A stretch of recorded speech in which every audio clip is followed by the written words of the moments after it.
I'm William Kumwembe with Business Time. It is a magazine program where we bring you major business and economic news stories making headlines in the country. And in the program today, we speak with business operators in the agriculture supply chain on import substitution efforts. And also in the program, World Bank Chief urges Malawi to accelerate economic reforms. We have these and other stories. Stay tuned.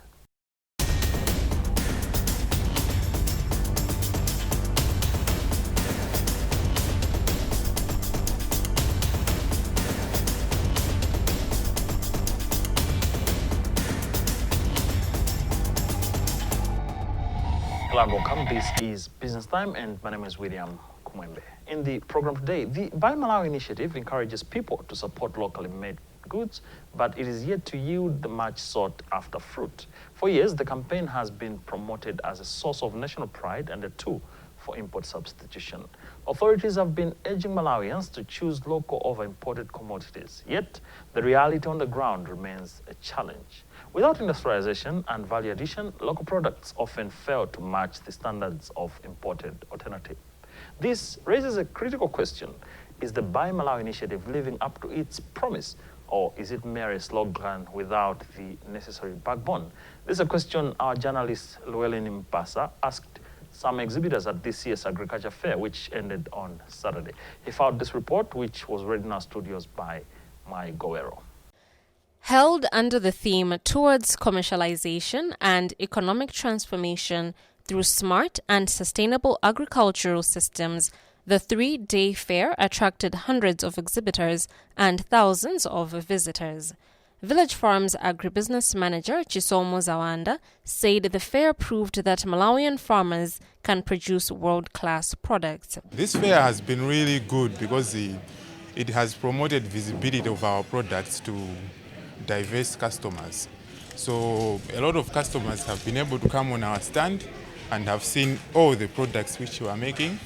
And I can say for now, response from customers has been very good. And we were not expecting such response from customers.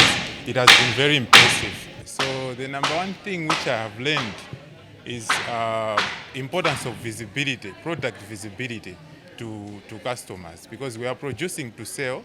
So if customers cannot be able to see our product, we will not be able to sell. So this fair has created a platform where it has increased the visibility of our products to a lot of customers. The fair also showcased new technologies, with ADMARC unveiling modern grain dryers designed to meet global moisture requirements for maize and legumes. ADMARC factory manager Bright Mwambinga said the investment will help transform the corporation into an exporter of high-quality produce. The machine behind me is a multi grain dryer. It's a machine used for post-harvest crop drying and treatment. It can clean the grain. It can reduce moisture content in the grain from whatever percentage it is, whether 18 or 17 or 16, down to your desired moisture level in your grain, like maybe 12.5 or 13%. That is its primary purpose. So this machine can dry various crops like maize, rice paddy, wheat, pigeon peas, beans, soybeans, sunflower seeds, and other seeds, oil seeds. So it's a dual system machine which uses two systems separately to dry the maize. So you have to choose one system at a time. It can use electricity exclusively to heat and dry the maize. It can use burner and diesel independently to heat and dry. So you have to choose one. And it has a drying capacity of 2 tons per hour, and it has a loading capacity of 6 tons, which means you can load 6 tons at a go into its shell and then start drying. So for 6 tons, it may take you minimum of 2.5 hours, maximum of 3 hours, hence its capacity. COSA Investments showcased modern tractors and seed planters, stressing that mechanization is the key to reducing costs and increasing yields. Marketing lead specialist Hussein Zamadunga explains. Cause investments, we sell farm tractors and farm implements. Yeah, so it's all about that. So to improve the lives of farmers of Malawians. Okay, so this is a follow planter. It is used for planting maize, beans. It's maize, beans, and groundnuts. Blantyre-based brown trailer manufacturers also took part. Company administrator Rachel Kamanga said the fair created new opportunities for farmers and businesses alike. Yeah, as time goes by, we can see that there is a positive progress. At first, it was a bit hard for us to venture into the market because a lot of people were used to importing from outside. But now, because of a lot of awareness and because of the durability and good things that we offer, a lot of people now have known us and they're willing to buy from us. Okay, so as brown trailers, we are providing world-class agriculture solutions. So we came here to showcase, as I said earlier, and we appeal to the Malawians out there to come and buy from us because our things are durable, because we consider a lot of things when manufacturing our products. We look at the environment, we also look at our economy. So we had a lot of networking with potential clients and farmers, so the networking was good and I believe that there will be a positive impact from this fair. For Malawi to achieve a real economic transformation, agriculture must be mechanized, industrialized and commercialized under the Buy Malawi agenda. Still in agribusiness, Malawi's tobacco earnings have jumped 30% to about $517 million. Despite a significant drop in average price this year. HL Tobacco Sales Limited last week report that total volumes of 205.3 million kilograms were sold by August 29, 2025, compared to 133.4 million kilograms for the entire 2024 season. The season-to-date earnings of 517 million represented a substantial increase from last year's season total earnings of about 396 million, despite average prices falling from $2.99 per kg in 2024 to $2.52 per kg this year. We have the whole story in this report by Kumwembe.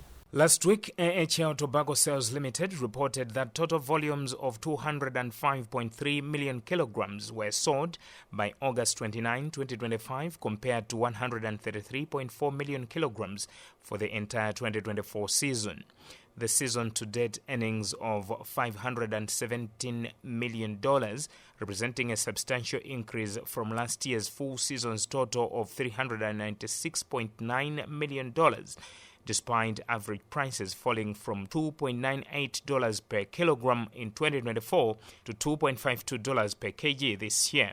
In an interview, economist Veli Nyirongo says the significant rise has been achieved despite a notable fall in the average prices. Looking at the tobacco trend for 2025, it's been a mixed. In terms of we have seen that the total sales for this year has improved by an impressive 30%, which is really good.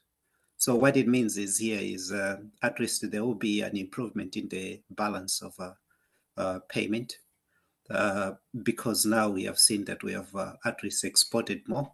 So that's also a good thing as well.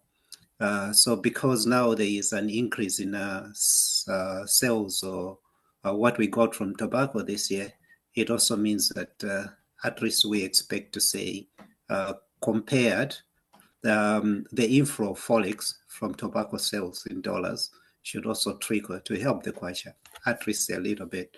So that's a positive thing. It means like there is a little bit more money from tobacco sales or more forex from tobacco sales, and there'd be a balance of payment, which is positive. However, on the flip side, what has happened is we have seen that the volumes have increased much higher comparatively to enable for the country to realize that amount of sales. So that just shows to say there is a lot of there's still some inefficiency in the market, as much as it also proved to say the tobacco market, the tobacco industry is still robust at the moment, but there are still inefficiencies. Because in an ideal setup, what we expect is we at least expect the country to get more revenues from tobacco with less production. But in this case, for us to get those revenues, we have increased more in the output. So that just shows inefficiency in the tobacco industry. It could also be a matter of market forces, as you have already said. So that's also true, as in terms of, because now there is overproduction and the price has gone a little bit down as well. But if we look into that, it's not just market forces. It looks like, as well as if you look at the issues of quality or the output which we've been producing, I think it's also an issue which we need to consider. So apart from just producing more production affecting the prices, there is also an issue which we have to look into. How are we producing? That's on the quality side. The truth is, we wouldn't expect the huge gap in the balance of payment to be covered by this increase in the tobacco revenues. The gap is so big at the moment, but however, it's something that we can take as a positive factor. So the thing is, we know Malawi depends on tobacco too much as in terms of export. That's an inherited issue or problem in Malawi.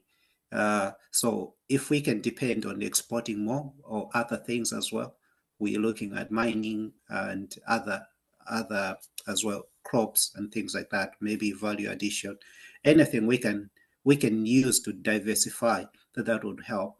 But all in all, because now we have seen that there is a little bit of an increase in the export of tobacco, that's something that's positive. Agriculture policy expert Tamani Nkonomvula says the figures demonstrate tobacco's continued importance to Malawi's economy despite global pressures to reduce production. In a recent communication, the Tobacco Commission said the tobacco selling season would close on September 12, with Chinkoma and Lilongwe markets closing on September 5, 2025. The World Bank has urged Malawi to accelerate economic reforms and strengthen key sectors to restore macroeconomic stability. Speaking in an interview, World Bank country manager Farai Rad said board reforms would put the country to track to achieve its long-term development goals. Rad said Malawi continues to face difficult economic conditions that have slowed progress in reducing poverty and improving living standards. Benedetta Chiwandamia reports. Speaking at a recent Malawi Institute of Procurement and Supply annual conference, World Bank country manager Philas Rad said Malawi continues to face difficult economic conditions that have slowed progress in reducing poverty and improving living standards. He pointed out that the projected economic growth of 2% this year is below the population growth rate and insufficient to meet the Malawi 2063 vision aspirations. Well, as I said in my remarks, historically the development trajectory has been uneven and slow. And that's why we do see the poverty levels being what they are. Over 75% of Malawians still live under the international poverty line of $3 per day. So against that historical backdrop, we also see very difficult macroeconomic conditions. Slow growth, high inflation, a premium in terms of the currency that is over 100%, and import cover that maybe doesn't exceed more than 2 to 3 weeks in terms of foreign exchange reserves. So all in all, it's a difficult time for the country. We're hoping for the reform agenda to pick up following the election, and the World Bank stands to support any reform agendas to make sure that macroeconomic stability is restored, because it's a foundation, macroeconomic stability, for the ATMM strategy, agriculture, tourism, manufacturing, and mining. You need stability to ensure that the private sector comes in and invests at scale so we can boost the ATM Meanwhile, Malawi Institute of Procurement and Supply Board Chairperson Tisunge Nkandulu said the current macroeconomic challenges, including foreign exchange shortages and high inflation, continue to affect procurement. There are budget restrictions.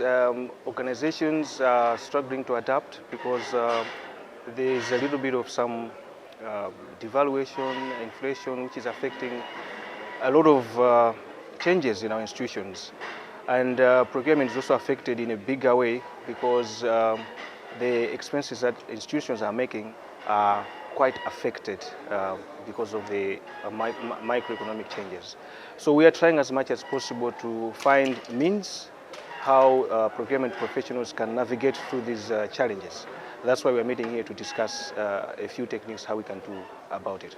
It will tremendously help our sector because, you know, with digitization there is speed, but also there is transparency. There's a lot of paper trails are going to be, trails are going to be followed up because in ICT or in technology there's a lot of transparency and openness in how systems operate. So we really embrace this introduction, more especially in the public sector. We would want to have all public institutions launch their e-procurement strategies. Malawi aims to reach lower middle income status by 2030, and to attain the mark, the economy should be growing by at least 6% each year and raising per capita income to $1,000. However, growth has averaged only around 2% in recent years, while more than 75% of Malawians still live below the international poverty line of $3 a day, according to the World Bank. Now, in other business news, in Malawi, micro, small and medium enterprises are in numbers. They are about 1.6 million, according to the 2019 Malawi Finscope MSMEs survey, and employing about 1.8 million people. It is estimated that MSMEs contribute about 40% of the gross domestic product and 24% of the employment, and about 21% of the country's adult population derives their livelihood from the sector. But lack of access to finance, access to land, high business operating costs, and low production capacities are some of the major challenges SMEs continue to face in the country. To address these and so many other challenges that they are facing, the Medium and Small Enterprises Development Institute, CIMED, has been working on capacitating the MSMEs. Feston Malekezo caught up with CIMED Regional Manager for the North, Capstone Soko, on the strides that the entity is undertaking. So, we just wanted to appreciate from your side, you deal with SMEs in the northern region. First of all, how are they faring? What would you say of the sector in the northern region?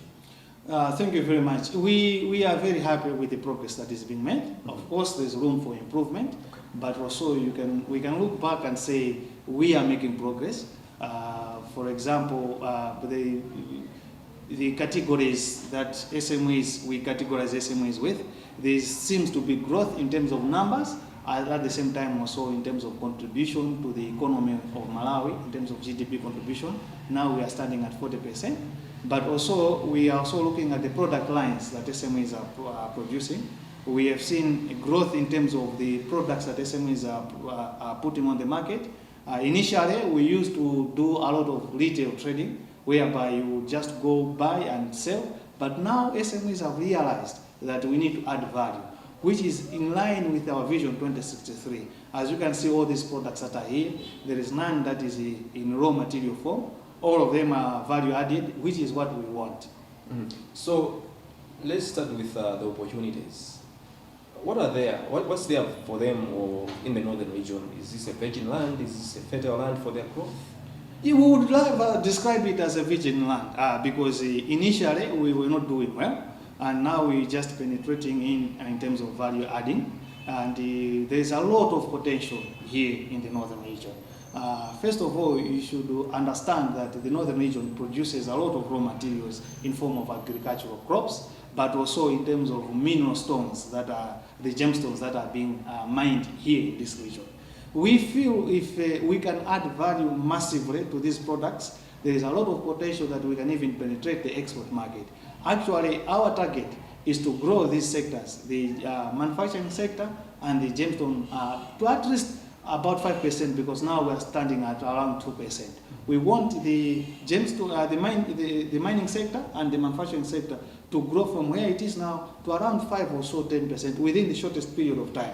Of course, in the long term, we all have targets within the Vision 2063, and we are so optimistic that we'll meet those targets.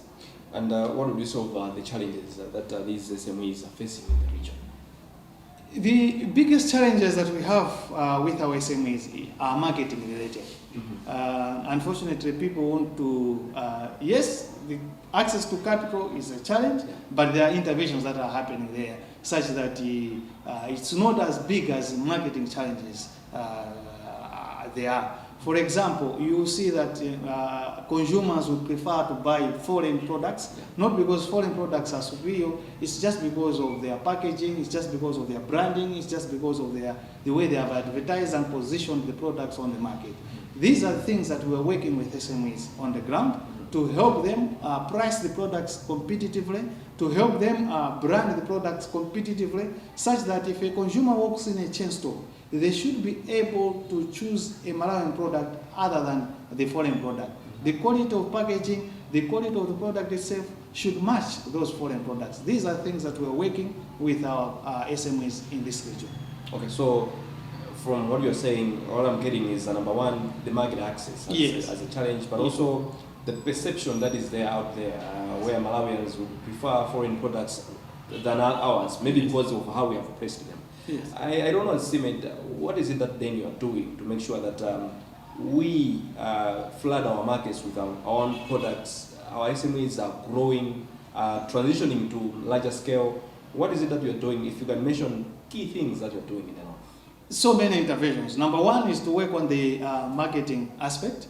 One of the things that affects a consumer when they walk into a chain store is whether this product is certified by Malawi Bureau of Standards or any other certifying body or not. So we've struck an agreement with our colleagues from the Malawi Bureau of Standards where we get 50% discount for ASME products. That discount doesn't just come. It comes because the Malawi Bureau of Standards has trust in us, the coaching services, the training services that we provide to SMEs, that if an SME has gone through the SMEDI program, then definitely they're producing quality products that they will not have problem. The second issue is on market access. We've opened, or we intend to open a shop very soon, maybe in 2 weeks or 3 weeks time. This is what we call an antenna shop. An antenna shop will host all SME products within this region in Mzuzu. And if you know CIMED offices in Mzuzu, we are within the central business district of Mzuzu. That means we are strategically positioning the products of SMEs within the main market of Mzuzu. That will mean exposure of these products to the market and consumers here in Mzuzu. We believe that will also enhance market access for our SMEs. All right, thank you very much.